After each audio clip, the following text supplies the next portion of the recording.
What went right? That's your question. I suppose.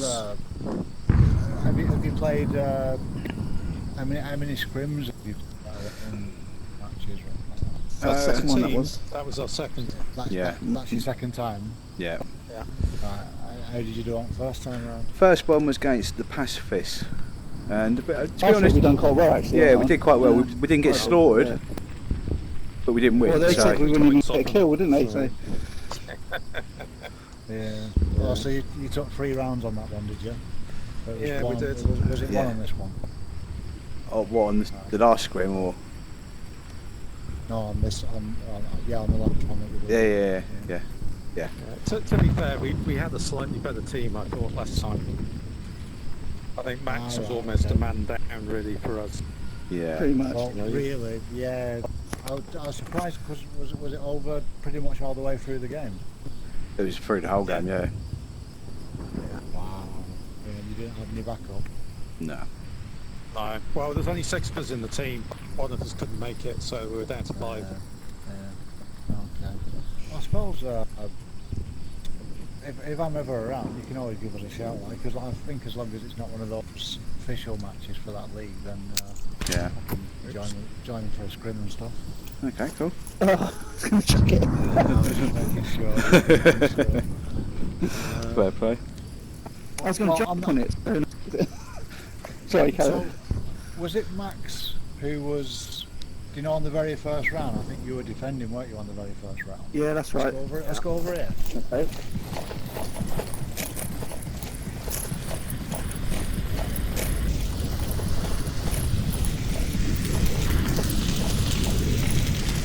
I suppose the only reason why I'm picking this one out is because in my head, this objective here, the tank objective and the garage objective, you treat them all exactly the same as each other.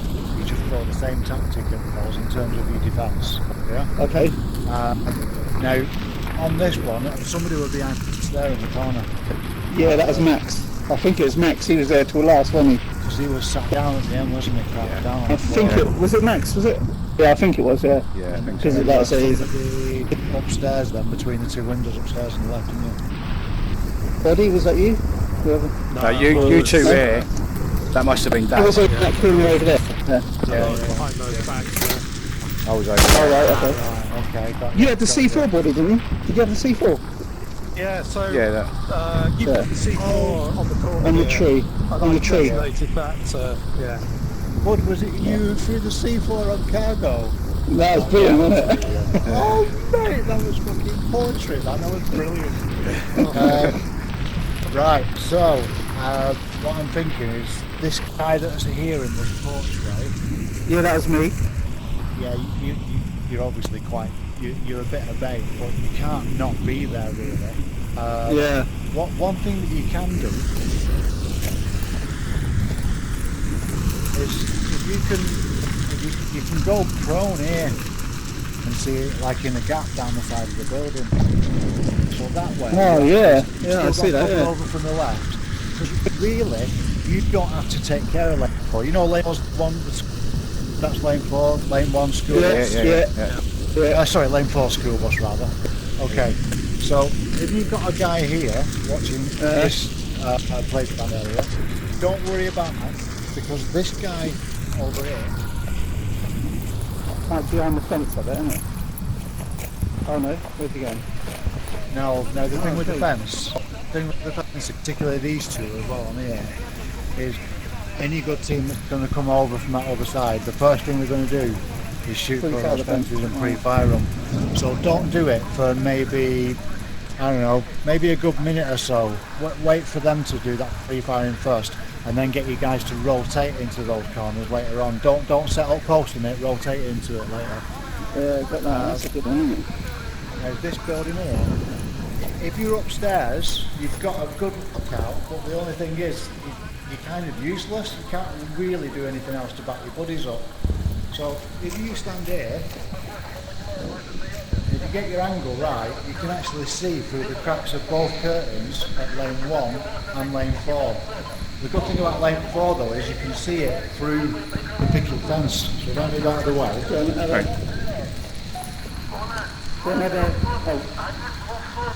Yeah, So yeah. you can see somebody approaching from that lane 4 before they even, as long as you're keeping reasonably still.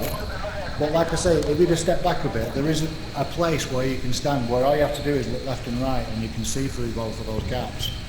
Oh yeah. So he's got Burning Man's back. But also, if he needs to, he can get out the front door and throw a grenade into playground or something like that, should he need to. But he's also got lane 1 as well. That really is the only 2 spots that I'm going to... Oh, I know. No, 100%. Because on this particular tactic, you've got 2 guys spare with it. So position 1, position 2. When you spawn, irrespective of where they spawn, you can get to this point pretty much before they can see through this side window, but you need to make sure before you go through this doorway, you're already crouching. And all you do is crouch into this corner and just stay next to this set of drawers here. They can't see you from the back there. And all you're doing is you're watching the approach from playground all through the back of tank. So when you're on the tank objective, you've got bird's eye view here, but you don't even have to display yourself because you've got just a little crack there in the curtains. You've got to utilise it because really, you know what I'm saying? Now, with that as well, it's not somewhere necessarily where they're going to pre-fire, but so I'd probably say like mid-tier to top-tier guys, they probably would look at that corner coming round and past that tank. And on that, I'd probably just say that you've got 2 guys spare. So maybe the middle of the centre house, keeping his head down, making sure the stairs are protected for this guy, so he's got his strong post. The good thing about that guy is he can listen to get anybody approaching on lane 1, lane 2. If you hear somebody on lane 2, just pull a grenade out, just drop it out the window. That'll sort them out. I just worry that for Burning House objective that this is a bit of a wasted space. I didn't even know you could drop things out the window. It's For the tank and for the one inside the garage, yeah. It's certainly Burning good for House. those 2, yeah. Well, like I say, you've got 2 guys spare, even if you've got that, because the good thing about that guy there is quite often what somebody will try and do, or maybe some of the top tiers, instead of maybe going straight for the plant, they'll try and get around the back of Centre House. Yeah. And if they get into there upstairs or around the back of it, they've got pretty good control of the map there. And it's the same as this Centre House, you've got to hold this. If anybody gets control of this, then you're fucked. So even if your guy's up there, he can listen to the guys on lane 1 and lane 2, doesn't even have to engage them, just calls them out to the guy that's sat behind the curtains in spawn house.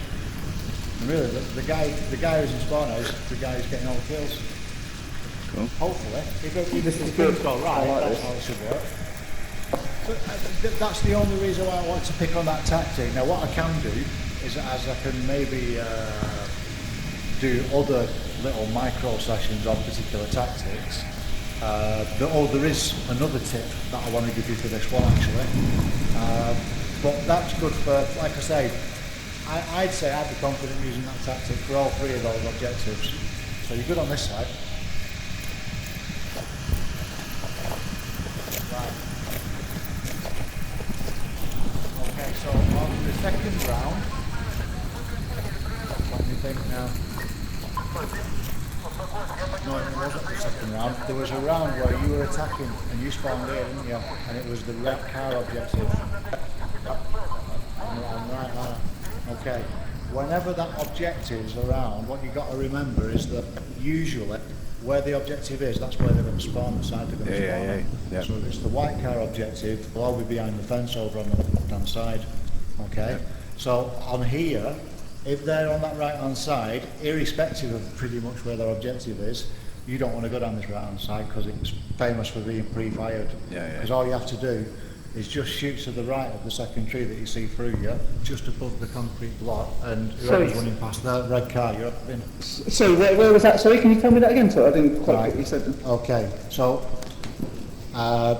in front of me, I can see burning building, and there's another building just after it on the other side of it. Yep. On the other side of the playground. To the left of that building, you can see 2 trees. Yep. The tree on the right is pretty much where you can where you can see the concrete block. All you're doing is shooting through the bushes on the right hand side. That goes from car to the red car. Equally, if you spawn here and you run down there, then they're going to be pre-fired. They can do this this direction. Yeah. Now, all you've got to remember is if the object is on the right hand side, go left, because you know that chance is you can get left, if not at the same time of them, maybe a little bit earlier than them. But if that's a red car objective and you go to that playground, which you did, you like along to the slaughter. So always try and go the other way.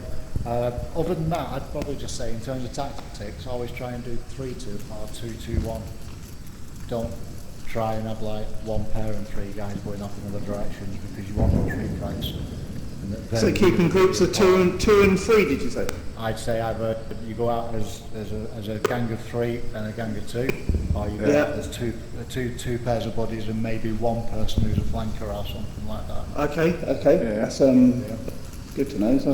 Now I'm kind of a bit of a coward on the battlefield, me, so I like to call myself support. So when we're defending, when we're attacking, what I'll tend to do is maybe hold back. Because if they call out a position in spawn, I can get a grenade over there, or I can throw a smoke over there. Means that they don't have to worry about doing that.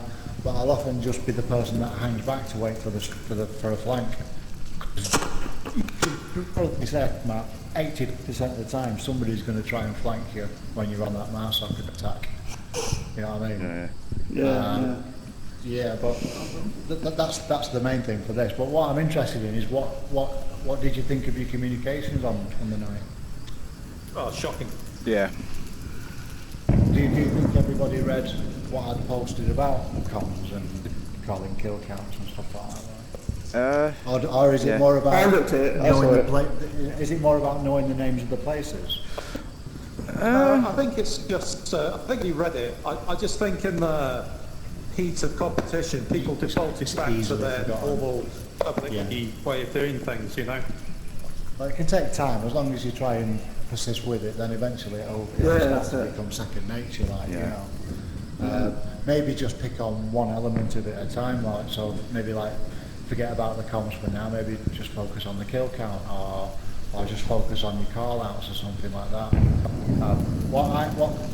When we were in Silent But Deadly, I'm sorry I'm talking if I am talking fast and if my accent's a little bit off for you. No, you're fine. You don't understand anything, just say. When I was in SPD... I get Welsh in my family, it was nothing compared to that. I suppose, you're closest to north, then, aren't you? Where are you all from, anyway? South East, South East. I was born in Chester, but I live in Aberdeen. All right, that's Aberdeen. That's about 4 miles away. That's 4 hours away. So if I drive. Well, 4 hours from where? From where I am. Oh shit! Yeah. I'm in Bolton near Manchester. Okay, 6 hours down to Manchester. Oh, 6 hours. Shit, man. Yeah. Right, what was I saying? At SPD, what we did is whenever we had a match, as many of us as possible would record it. Now, you can do it at low resolution, so it doesn't affect your performance too much. But we found that if you record it and then whack it up onto your YouTube channel, but unlisted, so nobody else can see it, it really helps watching other people's. And you can also get an idea of what the communications were like and maybe what people could have done better, or where you did get the wins and what did work well, because you don't often, when you see it from different people's perspective, it's so valuable. Yeah. So well, I said that the other day, that we should all record, because you get to see what other people are doing then. Especially, and not only that, when you get that clutch, it's amazing because you've recorded it and you can just keep watching it back again and again. Yeah, like a C4, isn't it? I've watched that about 20 times. Hilarious. That was that was the move of the match, that was, I must say. Now, Still lost the round, though. Well, Yeah. well, Concentration. Well, that would have been killer to the game, though, wouldn't it? I just thought that was weird. Elbow rake us 12-0 and stuff like that.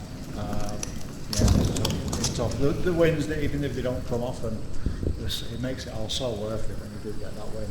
And to be fair, you've got things like little milestones to go through, which kind of makes it all exciting anyway. So you've got things like you off and on or whatever. You know, you've done that already, but first map, when you get your first map, that's awesome. When you get 2 maps, obviously you know you've won the match anyway. So then you're up and defence wise. I think I put it in a post today to you. In terms of making it easier for yourselves to think about things and to gel as a team, try and focus on your defence first. Because if you can become a team that can win at defence, then statistically you're more likely to win matches. Because especially when you're away and you know you've got 2 maps to choose from. So if you focus on defence, the good thing about doing it is that because you're learning defensive positions, you gain more of an understanding of where the potential defensive positions are when you are on Marsop. So if you focus on your defence first, you're kind of killing 1.5 birds with 1 stone. You know what I mean? Does that make sense?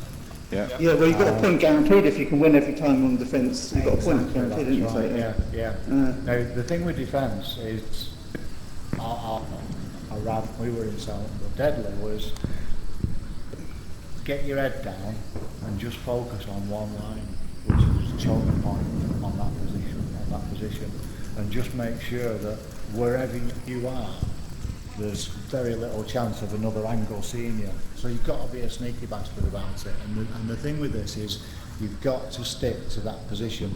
So it's really handy if you can have the tablet out all the time while you're in that position.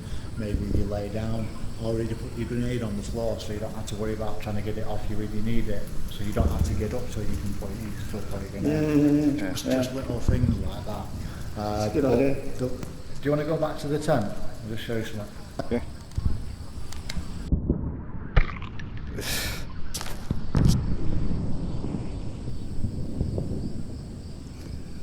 I've not been practicing what I preach because I should have been recording this, but No, I'm recording this, so oh, sorted. I'll chuck up on the media when I'm done. I suppose it becomes quite important for maps like Bazaar, maybe Cargo, but it's still good on this map. So the way that you want you to try and focus on your defence is that everybody has somebody watching their back. So like we said earlier on, if you've got a guy in here, you've got a guy there behind the curtains, and he's got his back. Okay. Now, in fact, you were going prone there, weren't you? Yeah. Let's be tidy. Okay. So that guy is watching this direction. Yeah. I'll make him into a little arrow. That guy is actually in a luxury because he can watch 2 directions pretty quickly. All he's got to do is move his neck left and right. Anybody who can't do that, lazy fuckers don't want to be in team anyway. So he can see that way, and nicely he can actually see that corner there, which is really nice. Now if he sees a guy jet past this gap, he doesn't even need to engage him, he can just call him out if you know you've got a guy there. Lane 1. Call out your lane 1. But equally, the good thing about that curtain position, as long as you're not moving around too much, it's really hard to spot you. So even if he gets around to here, then you're quite easy to take him out without even having to look at a real angle. So you've got the guy at Burning House, he's got his back looked after. This guy here, there, he's being watched by a mate who's at the top of the stairs. And the good thing about him at the top of the stairs is he can take that type of angle through the window without having to be seen through this side window or anything like that. So that guy's watching the stairs.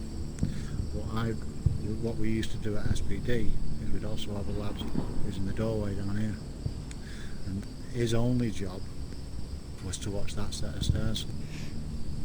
And the good thing about it was, when the guy turns around, whoever does try and watch the stairs, for maybe half a second, he's running away from the guy who's watching those stairs, and it's just such an easy kill. So as long as that guy doesn't take his eyes off that blow, then that middle house is secure from anybody rushing upstairs. If they are that quick, there's a guy at the top of the stairs to take him out.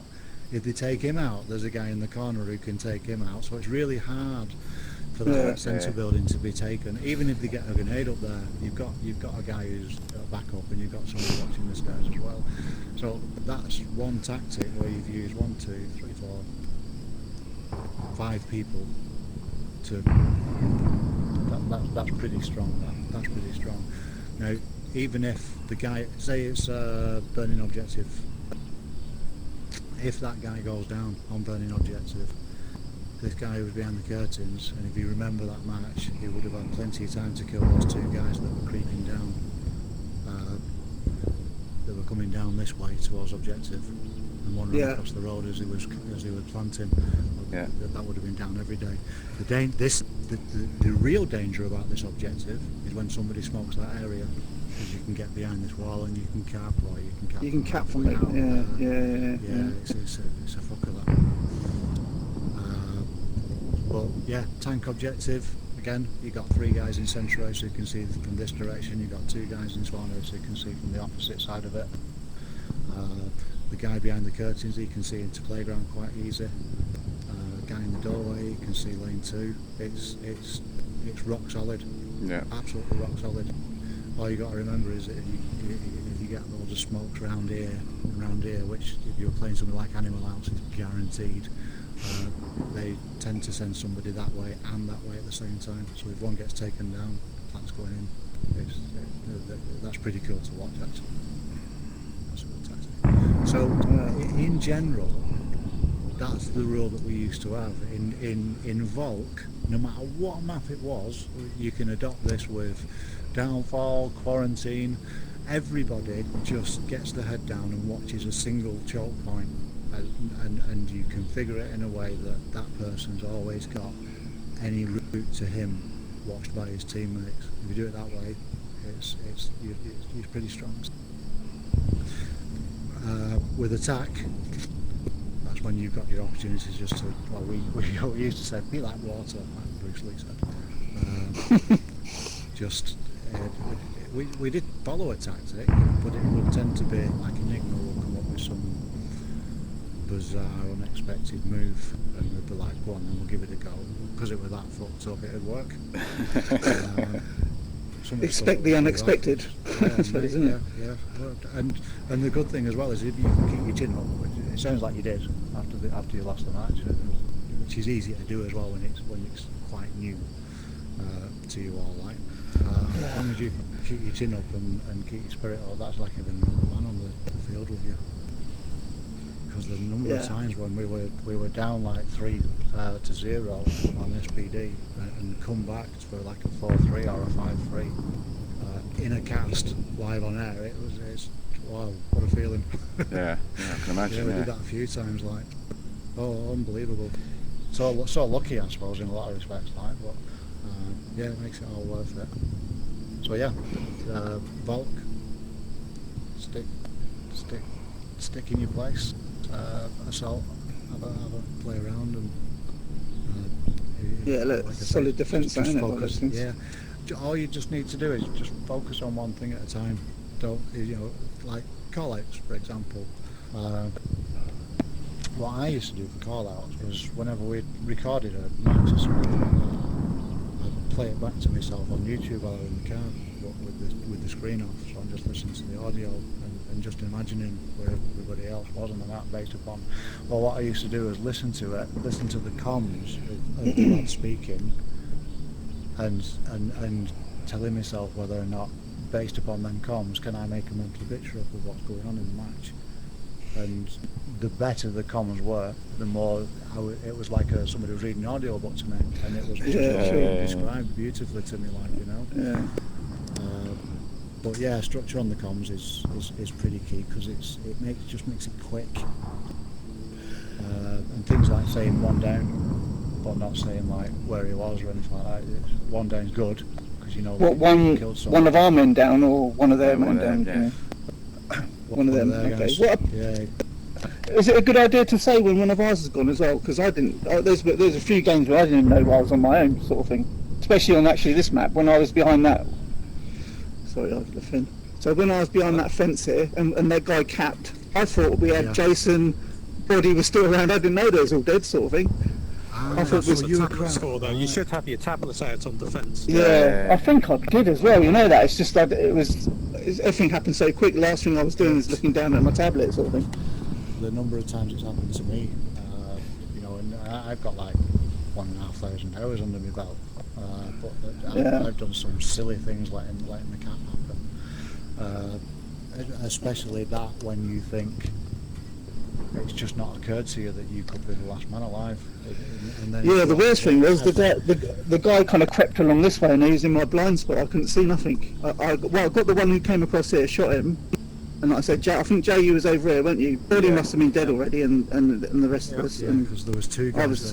I was like there looking, kind of looking at these angles, and it just went wrong, didn't it? But well, with regards to that, what I tend to say is, if you engage somebody, then it's your responsibility to let people know that you're all right, and whether or not you killed somebody, and if you did, where he is. Yeah.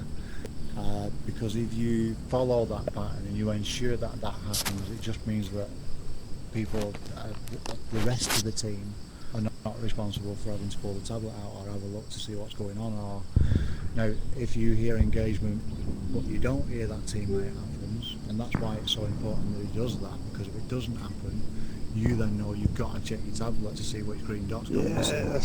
Gotcha. Yeah. So that's why it's so important, isn't it? So you know if there's a kill or not. Maybe your man's been killed if there's firing going on and no call out. It means your man could be down. So you need to look there. I get that. And if you hear an engagement and you don't hear a call out, chances is you've got 4 teammates all checking the tablet at once, and you know what it's like. Number of times you've got your tablet out and got killed while you've got your tablet out. Yeah. So annoying. So yeah, there's that, and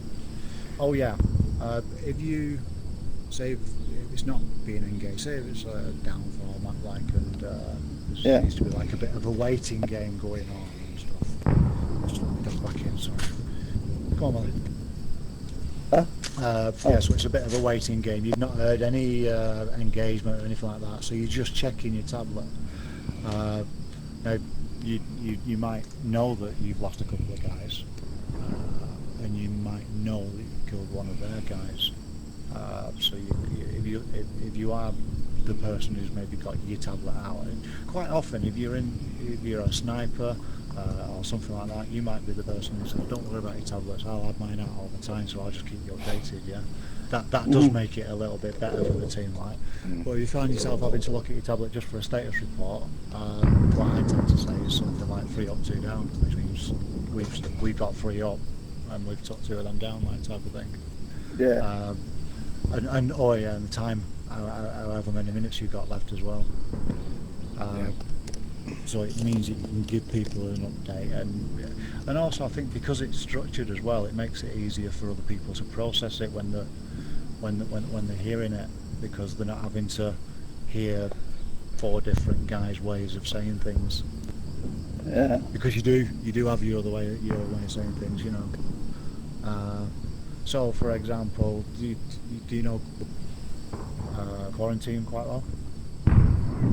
I mean, I've played it many times. Well, one of most, I suppose, the two easy spots to remember on that one's Tent Courtyard and Roof Courtyard, yeah? Yeah. Yep. So if I said to you, Roof Courtyard, south east corner, you know you can put a grenade over there and maybe even airburst it over the top of there or something like that. because you know exactly what corner the guy's from, and all I've said is... See, to be honest, I wouldn't know where southeast is, but... Wow, right, okay, well that's... I need to learn all that still, because I've got to get it so that I don't have to look, because I don't want to be looking at my watch going, which way's north, so I can work out where's, you know what I mean? Oh, indeed, yeah. Well, I suppose that's kind of knowing the maps. Well, on Suburban, it's quite easy. Well, on all the maps, up is north, in terms of when you're looking at the map in the tent. So if you can memorise the... As I'm looking at the map now, north is up here. Top, cool. Okay, so that's an easy way to remember it, isn't it? That's the same with all. And all the maps are like, okay, cool, okay, good, I didn't know that. Another thing, another mistake I hear people saying as well is calling out to people a bearing of somebody, saying I see the enemy at 280. But what they don't realise is that when they that's say only to them, isn't it? whatever, it's only to them, yeah. If you're with a buddy, it's all right. But there's no point saying it over the radio. Yeah. Call outs, a good exercise that we had was if we were having like a practice session, what we'd do is just go into a free roam and we'd just pick on somebody, and that person had to run around the map pointing to what buildings and calling them out, and if he got any wrong we shot him. You must learn. And another good one as well is if you get into a voice channel in Discord, don't even have the game running, and just say, right, okay, I'm at the helicopter in middle of downfall. Okay, I've just gone north. What's that building? Oh, it's north objective, north HQ. Carry on north. What's that next building? Oh, that's crater building. Okay, I'm going to go northeast now. I'm going to go up the hill. What's that? North hotel. And you if you know the call outs and all that, pretty much all, well, it's easier on downfall because there's not that many buildings in comparison to something like Bazaar. Bazaar's a tough one because there's so many places in Bazaar.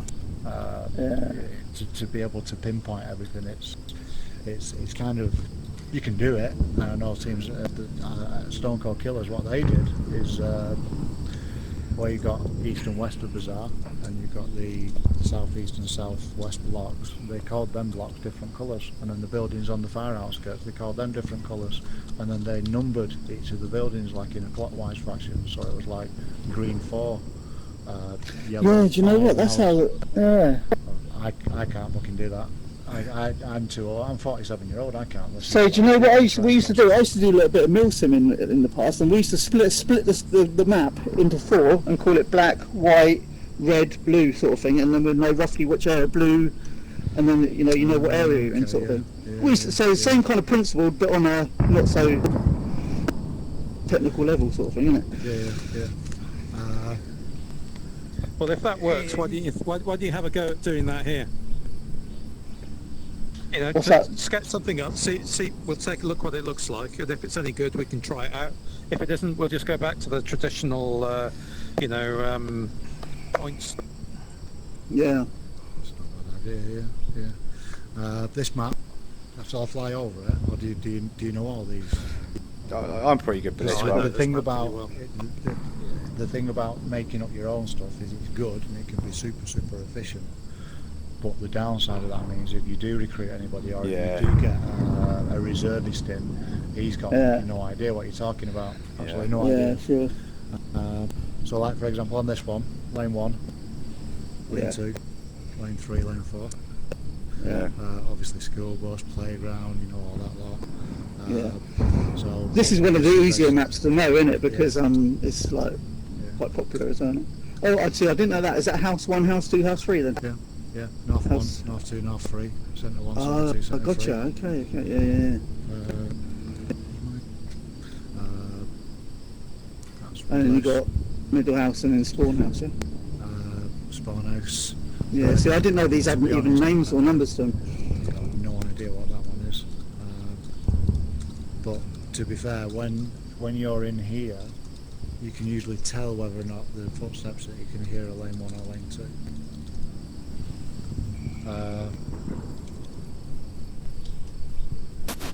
Yeah. That's kind of it. As long as you don't get mixed up between things like ATV and Humvees and stuff like that. then you're good to go. Downfall I enjoyed. My favourite map by any means is Quarantine. See, it's is it? I poetry. Honestly, I can't get on with that map at all. But that's just me, isn't it?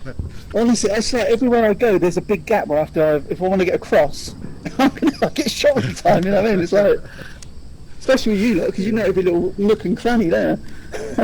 That's the thing, yeah, and that's what people are looking for. They're looking for a lot of guys are looking for pixel movement. Yeah. Well, that's another thing as well, yeah. More pixels going left to right than there is going up and down, yeah. I think if you're, say for example, when you're on Bazaar and you're going to look for a window to say to run down the side of the map or something like that, quite often people have got their eye trained on those windows just to see a head bob out. My theory is instead of looking in a window and moving left or right into the window, just crouch down under the window and just slowly look up and then look down. I think people see that movement much less than horizontal movement. Yeah.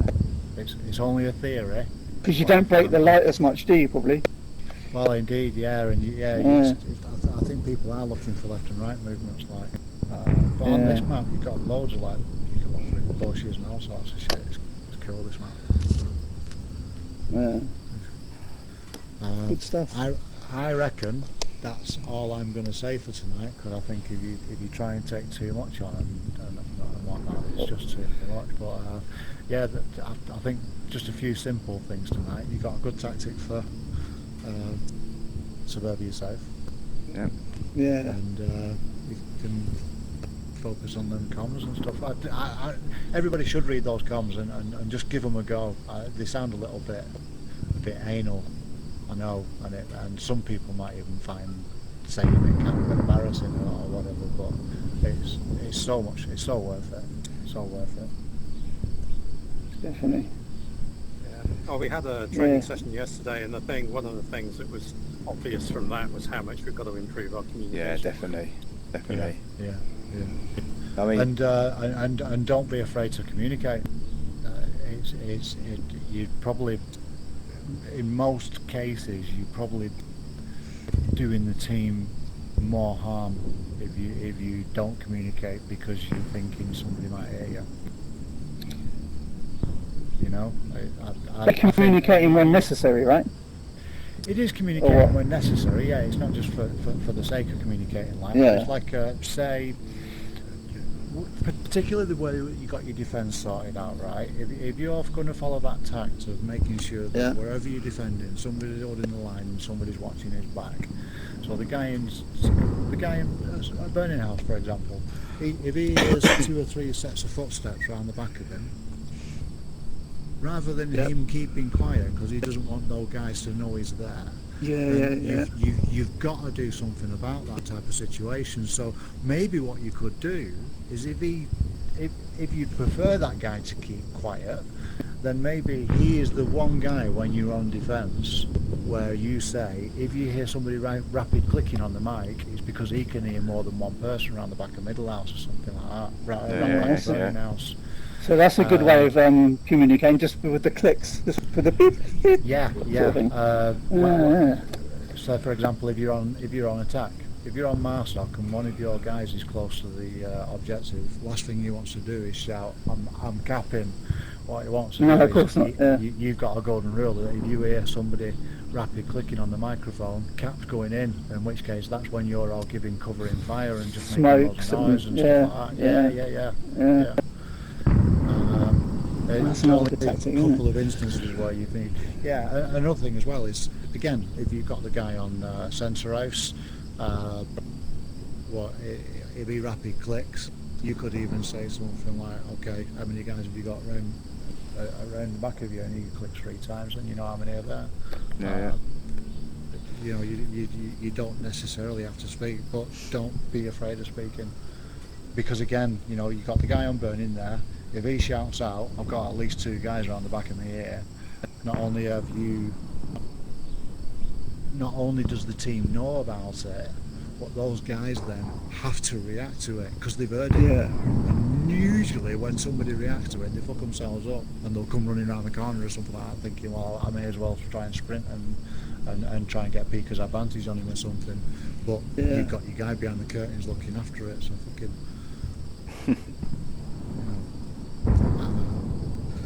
And I think the great thing is as well is if you can get to the point where you can call out somebody and one of your mates kills him for you, how cool's that?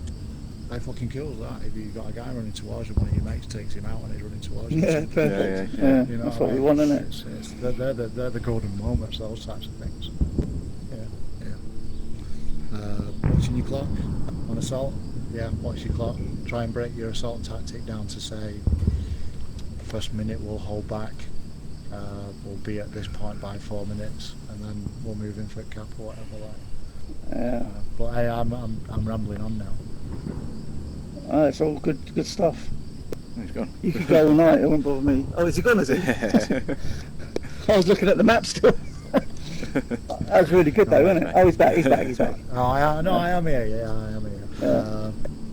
I can talk all fucking night, mate. So you've been doing some shield practice? We've had shield practice, That's You've been doing that Yeah. as well? Yeah, he's the Yeah, man. I've been giving it a go. I'm not really much of a shield user though. I don't know, buddy. I was watching them videos. You was doing all right, man. You got shot in the arm once, and that was it, wasn't it? Really, you know. I thought you'd done quite well. Oh.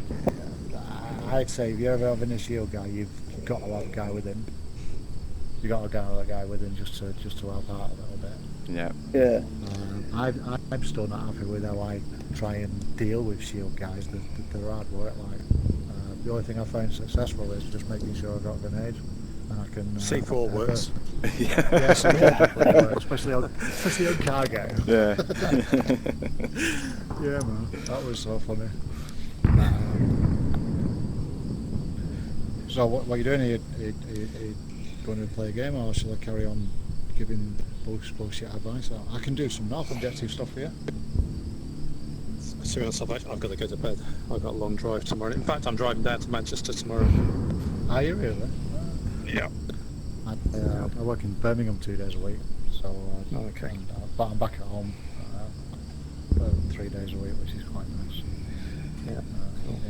Right, well, it's been fun. Thank you. Yeah. Yeah, thanks very much. Yeah, Appreciate it. And maybe we'll lock up again in a couple more time, a few days, and do something else maybe. That'd be great. Yeah, definitely. Yeah. Look, Yeah. what days are good for you? I tend to play normally on like maybe Thursday, not Sundays anymore. I used to do Sundays, but maybe like a Thursday, usually Thursday and Friday, or Thursday and Saturday. Yeah. Okay. Okay. Yeah. But if you're ever having a scrim or just something unofficial, and you need somebody, give us a shout. Okay. Yeah. That's Yeah, cool. will do. Yeah, I'm quite happy. I think we can't have Max back on until he's fixed Yeah. his Definitely. Yeah. movement. It's no good Yeah. moving that speed. It seems strange why he's doing it. Like I wonder if he's something simple, like his hard drive's full or something like that. Don't know. It's bizarre, isn't it? How could you even Yeah. try and play a game like that, knowing you're really slow? Yeah. I can't believe he persevered with it for so long. What were you saying? There was not a lot, really. I mean, no, he was alright with it. He didn't really complain or nothing, No. did he? I guess he's used to it. Yeah. Maybe. Yeah, he might be. Maybe he was just going really slow. I don't normally talk about this. I normally tell, if I join a new team, I'll tell them because I think it's important, no matter how good your computer is, because I know that some people will go, oh, yeah, my computer's fine, I still get 120 FPS on medium settings or whatever, so I've got it on medium. And people say if you turn all your graphics down, it looks like shit. But the reality is, and I don't care what anybody says, and it doesn't matter how good your computer might be able to do 120 FPS. absolutely no problem on full graphics, but the fact is that computer will perform much better if you put them graphics on low. End of story. No, there is no questions. It will definitely be able to react better, and where I say react better, I mean not only your FPS, although it might be maxed out at 120 anyway, but it's things like the way the computer's dealing with the network, and the way that the graphics card's having to process stuff, and the way that the CPU's not having to compensate for anything, the stuff that's not having to be in memory. The computer in general just performs a hell of a lot better for you, which has an effect on your FPS, the speed that you can run in FPS games, your hit registration, the responsiveness of your gun to your finger, your trigger pull, everything has a ever so slight improvement because your computer's just not dealing with that graphical stuff. Because at the end of the day, you're on VR, and you know, even if you're on VR that runs really well, if you can turn those graphics down, you will notice over time that in general your performance is pretty damn good. But you've got to agree to look at the shittiest of the graphics. But even then, it's not bad. But if you're not on minimum graphics, I'd suggest having a try at it and getting back into mapping Suburbia and looking through those bushes. It's amazing how much more you can see. Right. But yeah, I suggest everybody in the team turns the graphics down to 0. Same, including shadows. Shadows off, yeah, everything. Yeah. Okay, I'll give it a try. Yeah. Because also then you can maybe even whack up your super sampling a little bit. And with your super sampling turned up a little bit, you can see your pixels on the other side of downfall a little bit better. Stuff like that. Do you know anything about that ASW? Turn it off. Turn it completely off, if yeah. If you've got a Rift, run the if you've got a Rift, there's that dashboard thing that you can download in there. Yeah, Oculus tool, tray tool. That Oculus toolkit, tray tool, yeah. You can. I've heard somebody say where you can see the setting for it in there. Always toggle it on and off, even if it looks like it's off. Yeah. For some reason, every now and again, it turns itself back on without it even registering it on those settings. Yeah. I only tend to do it once I've run the game, flick out and switch it off and on, and then I don't think about it after that. So what you playing on a Rift? I've got a Rift originally, but I got the Index about 2 months ago. Alright. So I use my Rift now when I go to the hotel. Well, if I'm in a match and I'm in the hotel, I've got my Rift and my Onward in a box.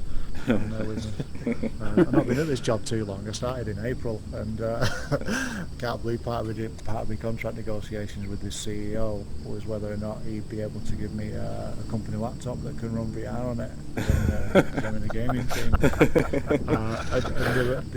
You know what? He said I can't do it because part of our company's got a link to a bank, and we've got a link to a network, so he couldn't have my laptop with a link to a bank network.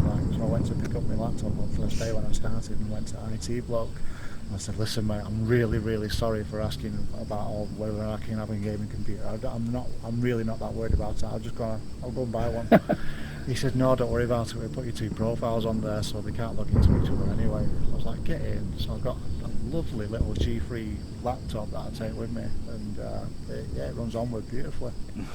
Again, I've got the graphics down on low light, but although it always looks a mess in a hotel room because I have to shift the bed out of the way, get the sensors up on the balance them on something.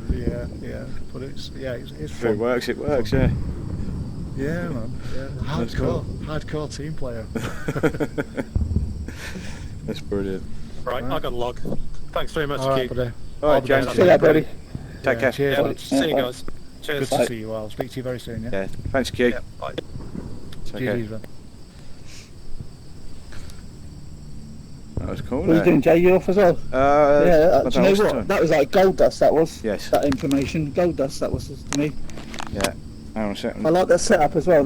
We'll do that setup, Joe, next time, eh? Yeah, definitely. Just let me turn off my recording. Where is it? Are you recording, eh? Yeah.